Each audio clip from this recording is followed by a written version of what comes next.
Today we are hiking up a beautiful mountain outside of Haines, Alaska.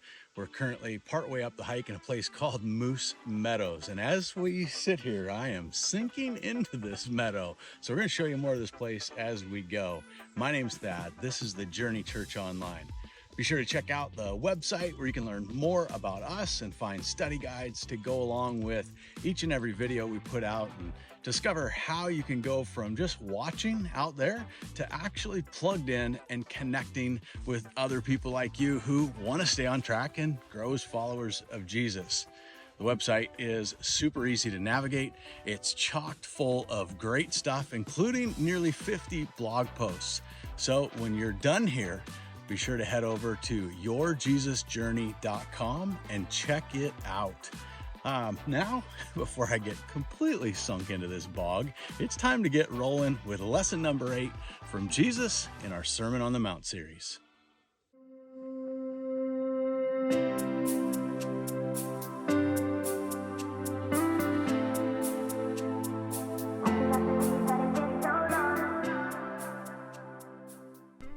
Well, deep here in the forest, it is beautiful and serene and quiet, and you can almost forget about the divided world that we live in right now. For most of us, we can't remember a time growing up when it was ever like this bad. It's just people are at odds over so many things right now, and it's honestly hard to keep up. For the past few years, it was all about vaccines, and then as that kind of faded into the background, people took up their positions about what a woman is or isn't, or whether young kids can decide if they want to be a boy or a girl, depending on how they feel at any given moment. And as the backlash from these narratives plays out, it's hard not to wonder what's next. The truth is, most people don't buy into all the garbage. The ridiculous nonsense of ignoring biology and believing people can simply decide if they want to be a boy or a girl, or a cat for that matter.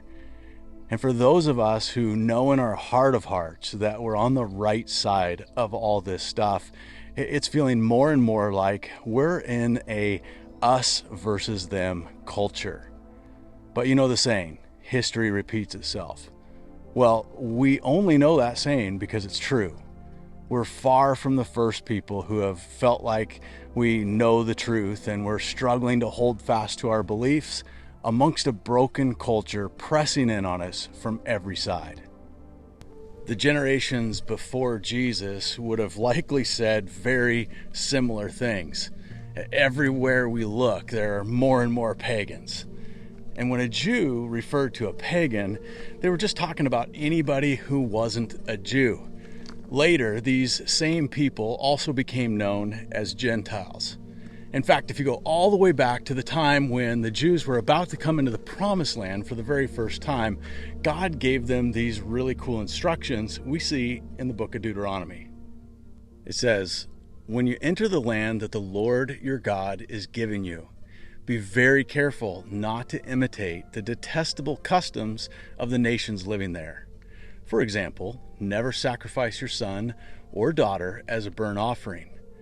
And do not let your people practice fortune-telling or use sorcery or interpret omens or engage in witchcraft or cast spells or function as mediums or psychics or call forth the spirits of the dead. Anyone who does these things is detestable to the Lord. It's because the other nations have done these detestable things that the Lord your God will drive them out ahead of you. But you must be blameless before the Lord your God. The nations you're about to displace consult sorcerers and fortune tellers, but the Lord your God forbids you to do such things." This is just one example. God gave them many more instructions about how to stay holy. Things that involved what they ate or who they married or how they raised their children, and many more.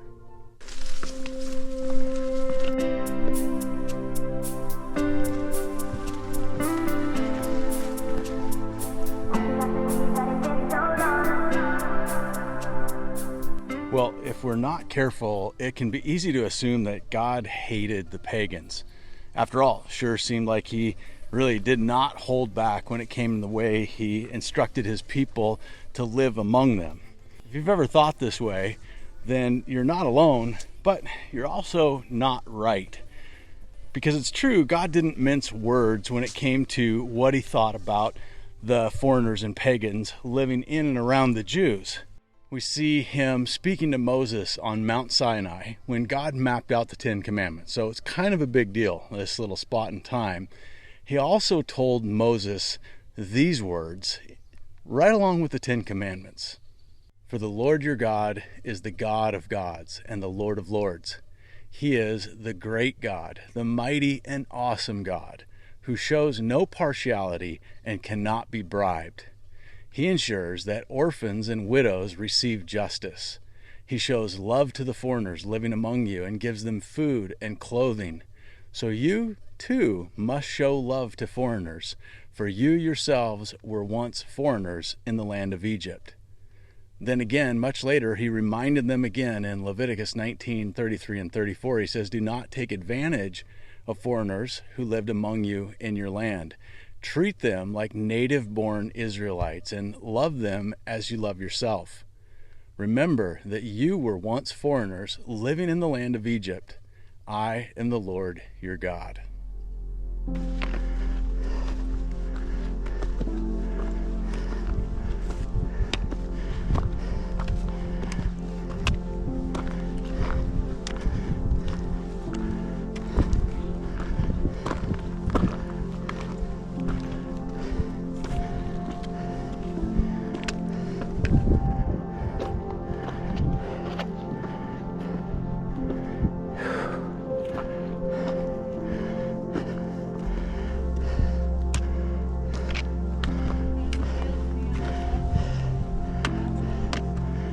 Rapinski feels like it Rapinski'd my legs off. Whew. Oh, hallelujah.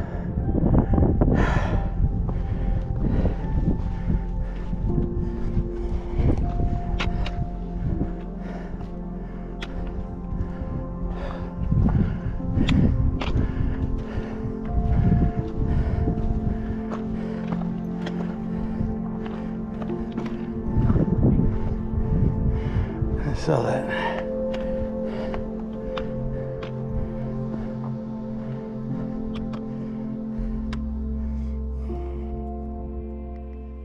whoo, wow, we made it up here to the top. That was hard earned.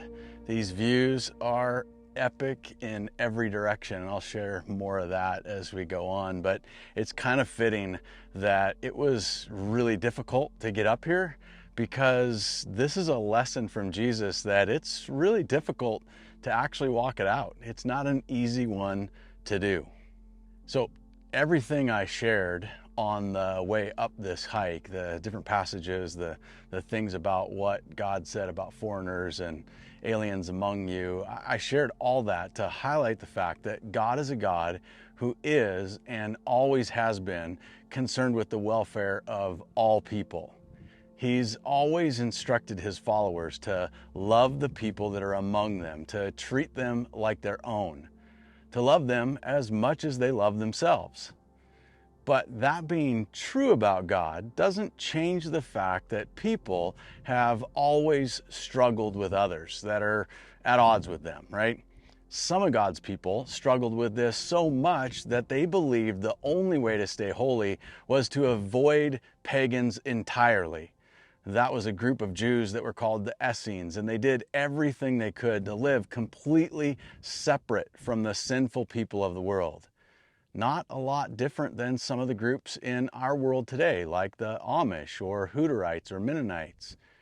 Whether it was in the ancient world or in the current world that we live in, the vast majority of people who love God and follow Him were living in and among all these people that didn't believe what they did. They didn't care about God. In fact, many people then and now are even openly opposed to Christians and look down on them for their faith and make up things like you believe in a fairy tale. And that brings us back to what I started with. We live in a divided world. People are at odds over what they believe. It's gone past just having different opinions, and it's swung all the way over to wanting nothing to do with anybody who thinks differently than you do. In many cases, it's so bad that people truly see those on the other side of these things as their enemies. People fighting against truth, fighting against God. And in the middle of all this mess, there are people like you still right in there trying to find your way. You still care about what God says, but maybe you feel a little bit stuck.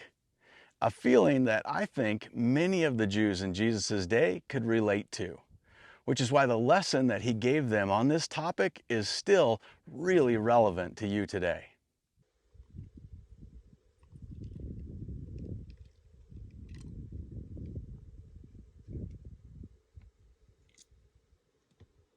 Well, in a passage in our Bibles that we know as the Sermon on the Mount, Jesus shared this lesson. It shows up in Matthew chapter 5, verses 43 through 48.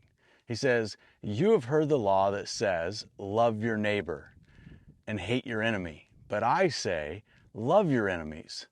Pray for those who persecute you. In that way, you will be acting as true children of your Father in heaven. For he gives his sunlight to both the evil and the good, and he sends rain on the just and the unjust alike. If you love only those who love you, what reward is there for that? Even corrupt tax collectors do that much.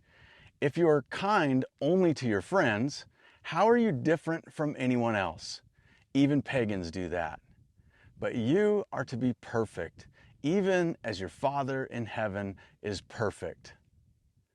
Well, the world has become so difficult, so divided, so many enemies, so many people at odds with God and his ways that his followers were losing their way. So Jesus gives another radical lesson meant to grab people by the shoulders and look them square in the eye and say, wake up, snap out of it. You're veering off the path and you're doing things and saying things that God is not okay with. Worst of all, you're not representing him on the way as you go. So this lesson from Jesus was an alarm going off, calling people to drop their agendas, to drop all the ways that they justify their behaviors, and to just get back on the path that God marked out for them. And Jesus doesn't sugarcoat it. Right off the bat, he tells them, love your enemies and pray for the people that are against you and against what you believe. If you do this, then you're starting to look like a true follower of God. A God, mind you, who is willing to send sun and rain on the people like you and the people like them. In other words, if God is willing to be a light and offer life to those people just as much as he is to you, then who are you to do something different? Jesus is telling them back then, and he's telling you now, stop it. Stop with your pettiness. As people who know God, you know better. God is and always has been a God who is for all people. And the best way to make sure people learn all of those things is by actually really believing it and walking it out yourself. So, loving your enemies, praying for people who persecute you. In my experience, people land in two camps on this. First, they just get it. Enemies come to mind and they start thinking about what it would actually look like to love them and pray for them. Then there's the other camp. And that camp is the people who just don't get it. They think, I don't really think I have any enemies and nobody's out there really persecuting me. I mean, my life is good. Maybe this one really isn't about me. Maybe this really isn't a lesson for me from Jesus. And that same person will watch a news story about drag queens doing some story time at their local library and instantly get angry. Their blood will boil and they'll go off to their friends and neighbors about how it's not okay and how God's not okay with that. And they never give a second thought to praying for those drag queens. If you hear this lesson from Jesus and don't feel like it really applies to you because you really can't think of any enemies or people against you, then you'd be wise to reflect on a very wise saying that it says something like, if you don't stand for anything, you'll fall for everything. And I'd say, it's time to take a serious look inside to evaluate just how committed to God you actually are. For those of you that are living this out, I want to say good job. God is certainly proud of you, and because of you truly loving people who aren't easy to love, people are getting a glimpse of what God's really like. So keep at it. You are definitely on the right path if you're loving your enemies and praying for them. Well, if these lessons are helping you or others that you know, I want to encourage you to offer some support to the Journey Church. Your generosity is crucial for us to be able to provide these out-of-the-box Bible lessons to reach people like you and others that you care about. Offering your support is simple and secure through our online giving platform that you can find by going to yourjesusjourney.com and clicking on the Give tab in the top menu. By the way, if you've missed an episode in the Sermon on the Mount series, be sure to head over to our channel and catch up. Speaking of our channel, we have a ton of other great lessons there, as well as some fun adventure videos, relaxing nature videos. There's even some worship videos we've made. So be sure to drop us a comment. We would love to hear from you. What did you think? How's this lesson hitting you? What's God saying to you? We would love to hear more from you. All right, well, as you can see, we have a long ways to go to get home and lots more to see, including some mountain goats that I've heard are up here. So we're gonna go do a little more exploring and enjoy a mountaintop sunset. So stick around, I'll share more of that with you, and be sure to catch some of the other great videos that pop up here in just a minute. We'll see you next week from wherever we are out there.